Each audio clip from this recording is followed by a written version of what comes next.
What is a nuclear battery and how does it work?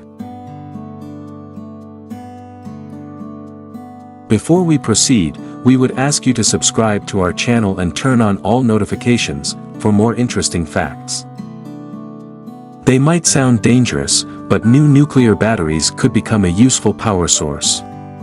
The nuclear energy source that powers the Perseverance rover on Mars is a radioisotope thermoelectric generator, or RTG. This uses 5 kilograms, 11 pounds, of plutonium dioxide to generate electricity by a process known as the Seebeck effect. The RTG on board Perseverance originally produced about 110 W of electricity, declining by a few percent each year, as the plutonium gradually decays. RTGs are a great way to power distant space probes, but plutonium-238 is highly toxic and definitely not something that you would want in domestic gadgets. Luckily, the batteries recently developed by Chinese manufacturer Betavolt use a completely different process.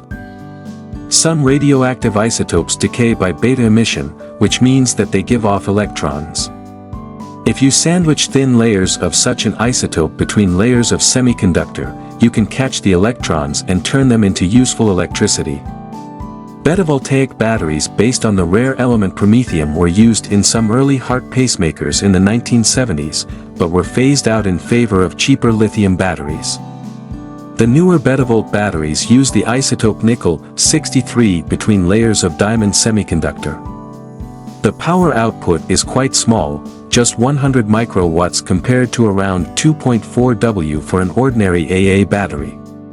But the AA battery will be flat after an hour of this output, whereas a Betavolt battery is claimed to be able to deliver a useful voltage for 50 years.